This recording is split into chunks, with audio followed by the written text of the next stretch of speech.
یہ تو آج کل کا زمانہ ہے، جب روزہ رسول پر باب السلام سے انٹر ہوتے ہیں، موبائل پر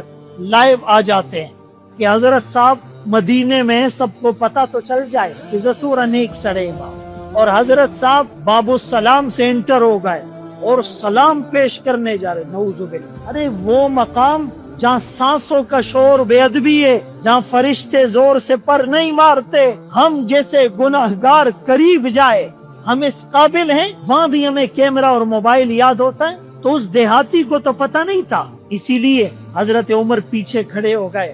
وہ دعا مانگتا ہے، اے اللہ یہ تیرے حبیب ہے، روزہ رسول کی طرف اشارہ کیا، یہ تیرے حبیب ہے اور شیطان آپ کا دشمن ہے اور میں آپ کا عاجز بندہ ہوں، اے اللہ اگر آپ اس بندے پر رحم فرماویں گے، میری مغفرت فرماویں گے، تو آپ کا حبیب خوش ہو جائے گا اور آپ کا دشمن غمگین ہو جائے گا اور یہ بندہ کامیاب ہو جائے گا، اور اگر آپ میری مغفرت نہ فرماویں گے تو آپ کے حبیب غمگین ہو جائیں گے، آپ کا دشمن خوش ہو جائے گا، آپ کا بندہ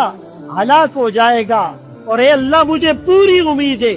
آپ کبھی بھی اپنے حبیب کو غمگین، اپنے دشمن کو خوش اور اپنے بندے کو ناکام نہیں کریں گے۔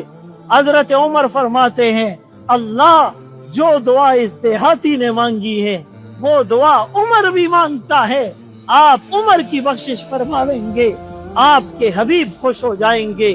آپ کا دشمن غمگین ہو جائے گا، آج اس بندہ کامیاب ہو جائے گا۔ اے اللہ ہم سب بھی یہ دعا مانگتے ہیں، اگر آپ ان گناہگاروں کی بخشش فرمائیں گے، آپ کے حبیب خوش ہو جائیں گے، آپ کے دشمن غمگین ہو جائیں گے اور یہ بندے کامیاب ہو جائیں گے۔ سوشل میڈیا پر سب سے قدیم اور سب سے ریلائبل برانڈ درسقرآن.com